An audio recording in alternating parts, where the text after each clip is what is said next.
While talking about Israel or Palestinians or Jewish people or Muslims, how many times has someone said to you, oh, these people have been fighting each other for thousands of years? Chances are that people have used this argument to tell you about the implacable nature of the current conflict.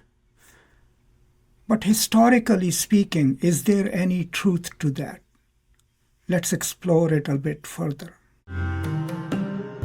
By all historical accounts, starting from the beginning of Islam until the Second World War, by and large, if you look at the history of coexistence between the Jewish people and Muslims from different parts of the world, they, of course, might have had their tensions, but overall, they pretty much were able to live peacefully. Today, I'll briefly introduce one instance at state level of what the Muslims did for their Jewish siblings. So let us go to 1492, Spain. Ferdinand of Aragon and Isabella have just finished the Reconquista. They have finally defeated the last enclave of Muslims in Granada and have now captured Spain as a Christian kingdom. In 1492, Queen Isabella and Ferdinand of Aragon also issue the Alhambra Proclamation, or what is called the Edict of Expulsion.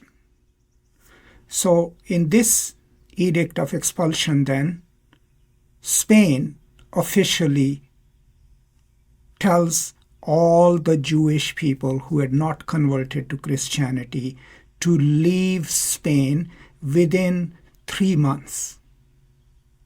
This is what is a historical document of expulsion of Jews from Spain. Now, as a result, Jewish people, of course, have to sell everything, right? And sell their belongings and prepare to leave, and they go to different parts of the world. But here is the most fascinating thing about this grand expulsion of Jews. Now remember, Muslims were also being expelled from Spain. Who do you think came to the rescue of the Jewish people of Spain? I'll give you 10 seconds to come up with a name or a thought. If the name doesn't instantly jump into your head, that means you, me, and everyone else needs to study history better. It was this person who sent his navy to rescue the Jewish people from Spain when they were expelled from Spain by the order of the Queen and King of Spain. Who is he? His name is Sultan Bayezid II. He was the ruler of Ottoman Empire. Now, Bayezid didn't just send his navy to rescue the Jews, right? He also settled them. Some of those were settled in the current day Izmir. Some of the Jews who escaped the Inquisition went to the Balkan regions of the Ottoman Empire. But the Sultan not only rescued the Jews, he also made sure that they were welcomed. And he issued different proclamations and edicts. One of them, for example, states that the Jews of Spain should not be refused but rather welcomed with warm feelings, and those who move against his decree, and this is someone quoting the Sultan, and treat immigrants bad or cause any damage shall be punished with a death sentence. And here is the famous quote from Sultan Bayezid. He says, "You venture to call Ferdinand a wise ruler, he who has impoverished his own country and enriched mine." So at the time of great peril for Jewish people, when they have been issued an edict of expulsion from Spain, the Muslim ruler of one of the most powerful empires of Islam, the Ottoman Empire, the Turkish Empire, not only sends his navy to rescue the Jews, but also makes sure that his subjects, the rulers and pashas anywhere in the Ottoman Empire, ensure that the Jewish people who are escaping from Spain will not be mistreated and will be accommodated. And keep in mind that the Jewish people who came from Spain to Ottoman Empire, and also the Muslims, enriched the Ottoman Empire. The first printing press was established in Turkey by the Sephardic Jews. So overall, this brief introduction, I'm not going into the details of what happened afterwards.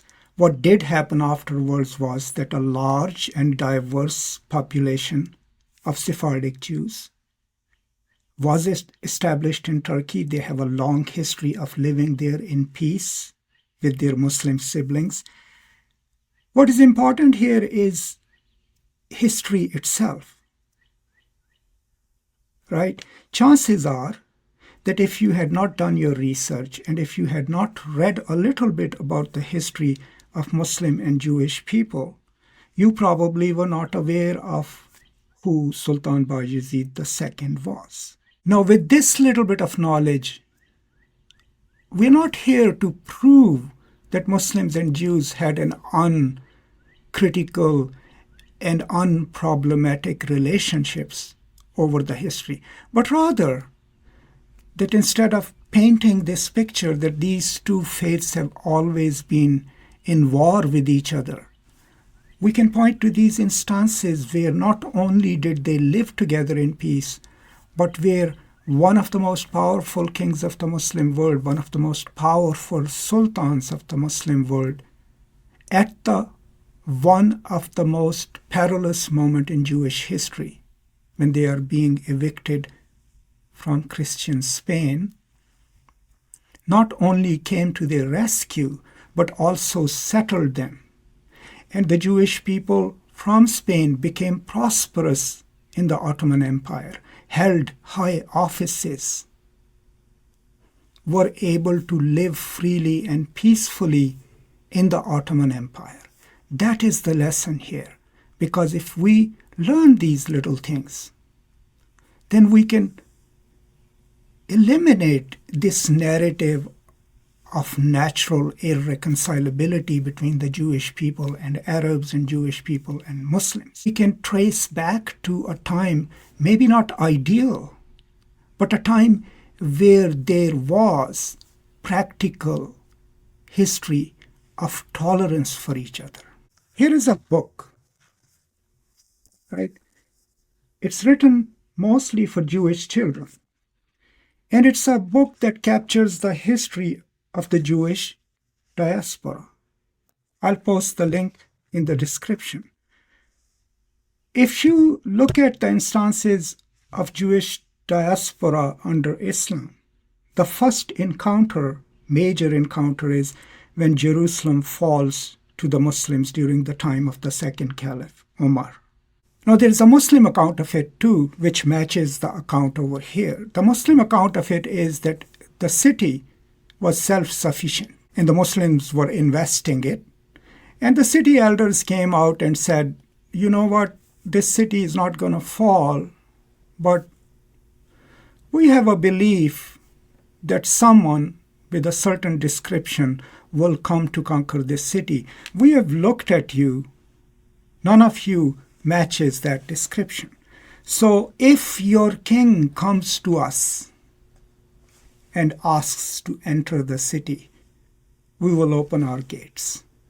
So the generals there sent a message to Umar. Umar takes one of his servants and a camel and comes to Jerusalem.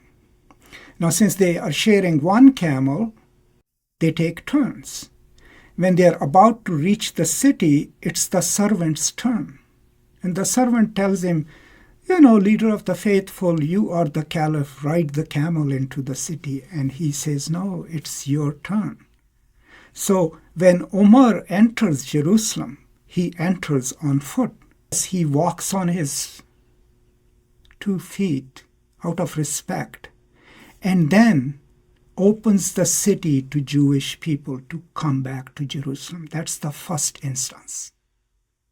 Similarly, when after the Crusades, in the Third Crusade, Salahuddin captures Jerusalem, he also leaves the Jewish people in the city untouched, also the Christians, and opens the city to Jewish people.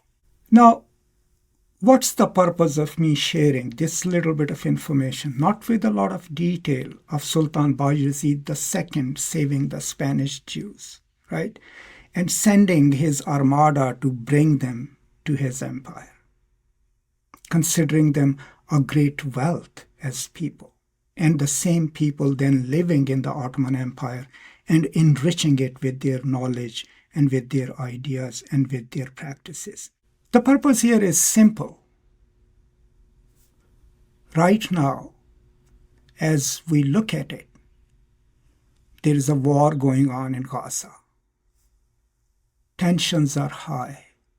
People are angry. And people are also labeling each other and forcing each other into these implacable, immutable positions. This is a moment where we also need to retrieve from history the stories and narratives of Muslims and Jews helping each other and living together in peace. And trust me,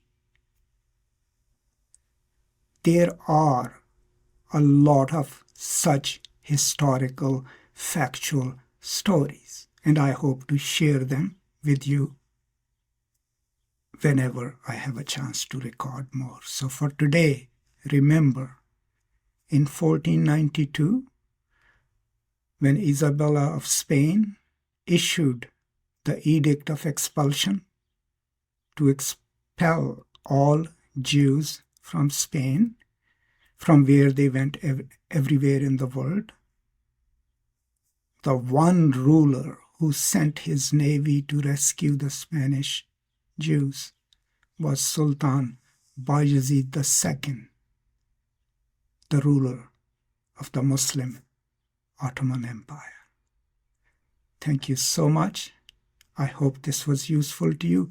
Let me know what you think. If you have any more information, please feel free to share. I would love to hear your views.